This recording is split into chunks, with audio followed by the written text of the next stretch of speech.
Welcome sa Dries TV. Kung interesado ka sa ganitong news, huwag kalimutang isubscribe ang ating YouTube channel. Maraming salamat! Welcome back again sa ating YouTube channel mga kakimpaw, and sa update natin ito ang pag-uusapan natin ay tungkol sa mga importanteng kaganapan kina Kim and syempre kay Paula Avellino.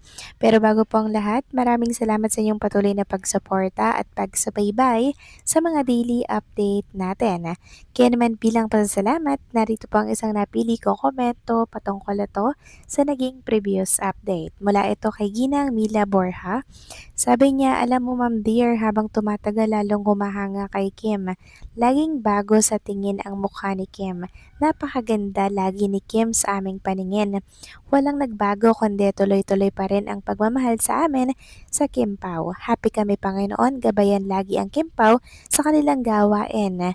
Proud na proud kami sa Kim Pao. Pao, mahalin mo si Kim na todo-todo, walang magbago. Solid senior fan, nandito lang kami sa paligid, nakabang-abang sa vlog mo ma'am. Nako, maraming salamat po Ginang Mila Borja sa patuloy niyo pang pagsuporta and syempre pagsubaybay sa mga update po natin tungkol kay Kim and syempre kay Paolo Avellino. So yes, tama po kayo. Sobrang ganda talaga ni Chinita Princess, no? Parang hindi po nagbabago yung kanyang itsura. Kahit 10 years na po ang nakalilipas, parang mas lalo pa nga po siyang gumaganda at nagiging young looking. So ano kaya yung sekreto ni Chinita Princess? Ito ba ay mayrain na kung saan ini-endorso niya pong brand or nasa pag-aalaga lang yan sa kanyang sarili or in love lang si Chinita Princess? Well, kahit ano pa yan mga kakimpaw, ang importante dito syempre ang pagmamahal ni Paula Avellino kay Kim Chu, 'di ba? Kasi si Kim deserve niya po talagang mahalin, ingatan, and syempre mga kakimpaw, mahalin ng todo-todo. 'Di ba? Yan po talaga yung importante at hinihiling po natin for Chinita Princess kasi dalawang boyfriend na po or ex-boyfriend yung sinaktan po siya. At this time, eto na po yung last.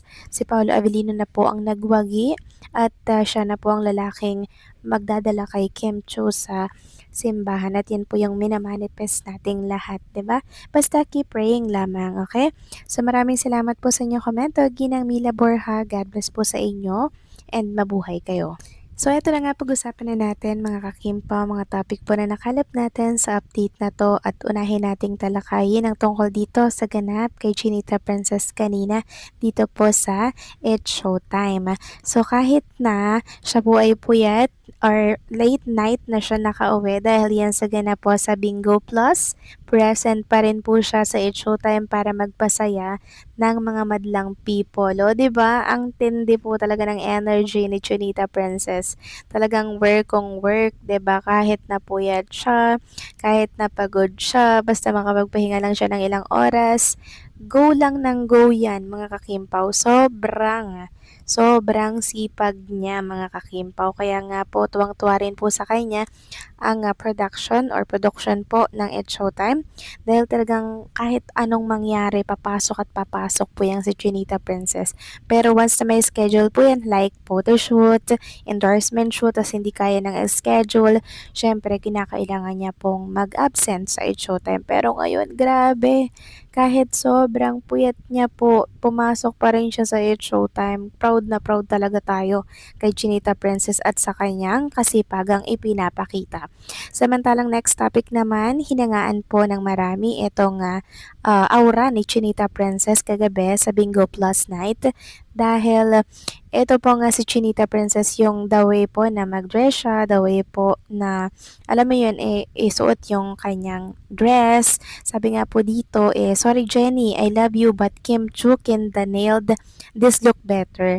Just kidding, not kidding. Hope the rubies blinks don't come for me. This is just my opinion. That's all.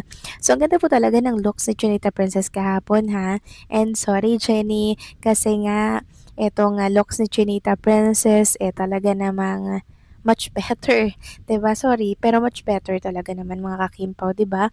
Sabi pa nga niya, but it seems like Jenny really is the inspiration.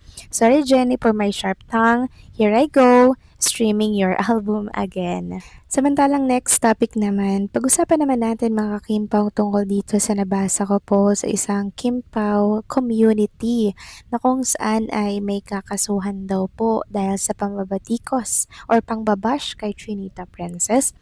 Ayon nga po dito, yung kakabash mo lang kay Kim nung mga nakarang araw tapos ngayon balita, may kaso ka na sa mga fake news mong content, lagot na. So hindi ko po sure or hindi ko alam kung sino pong vlogger ang tinutukoy niya po dito mga kakimpaw na nang babatikos kay Chinita Princess. At ngayon nga, may balita po na kakasuhan na daw. Ayon nga dito mga kakimpaw sa comment, buti nga sa inyong lahat na naninira kay Kimi, salamat. Tapos, eto po may nag-reply, ganun ba? Good news yan sa mga bashers ni Kim na sobrang humusga sa katauhan ni Kim. Sana kayo mga fans dati ni Kim na nang bash at bumitaw antayin ang karma nyo. Bilis ng karma, sino yung nakarma? Sabi ko na nga ba na ibalik sa kanila ang karma Israel. Usab pa more mga basher. Gagmay utok. So, sino nga kaya yan at sino ang magsasampa po ng kaso? Meron nga po nagtatanong na si Kim Chiu ba sasampahan ng kaso itong mga bashers na to? Well, sana nga po mga kakimpaw, si Kim Chiu ang magkaso sa mga bashers na to, di ba? Kasi ilang beses na po nilang binibira ng todo-todo si Chinita Princess. Pero mga kakimpaw, antay na lang natin kung sino ba yung magkakaso sa bashers na yan na content creator po ni Kim and syempre ni Paula Avellino. Pero hindi ko sure ha kung si Kim Chiu bang magkakaso mga kakimpaw. Wait na lang po natin kasi si Kim hindi po talaga yan pumapatol sa mga bashers. Bagkos yung ipapatol niya po sa bashers, inilalaan niya na lamang po sa mga makabuluhan at kapaki-pakinabang po na mga bagay, mga kakimpaw, 'di ba? And syempre, hindi po bababa si Chinita Princess sa level po ng mga bashers para po makipagtalo or makipagbardagulan. Hindi po ibababa ni Kim Chiu ang kanyang level sa mga ganyang klase ng tao. Basta ang importante dito, mas maraming blessings ang nakukuha ni Kim Chiu. Pag marami pong mga pambabatikos, blessings po ang katapat niyan. And about naman kay Paula Avellino, andyan lang po yan sa likuran ni Chinita Princess para po mag-remind, 'di ba? Mag-advise na Kim Chiu, kalma lang, 'di ba? Kalma lang, 'wag mong patulan 'yan. So mabuti na lang andyan po si Paolo Avellino, lagi pong nakaagapay at nagiging advisor din ni Chinita Princess sa mga ganitong mga pangyayari, 'di ba? Kaya thank you Paolo Avellino sa pag-aalaga, pag-unawa at pakikinig sa mga problema ni Chinita Princess. Ito talaga yung gusto namin for Kim Chiu na meron siyang takbuhan once na parang ang gulo-gulo na po ng nangyayari, 'di ba? Kaya Kim Chiu and Paula Avellino, stay strong lang, 'di ba? Huwag niyong hayaan niyo lang yung mga bashers na yan dahil patuloy naman kayong ibe-bless ng nasa itaas. So paano mga kakimpaw? Hanggang dito na lamang po ang update natin. Maraming salamat po sa inyong patuloy na pagsuporta.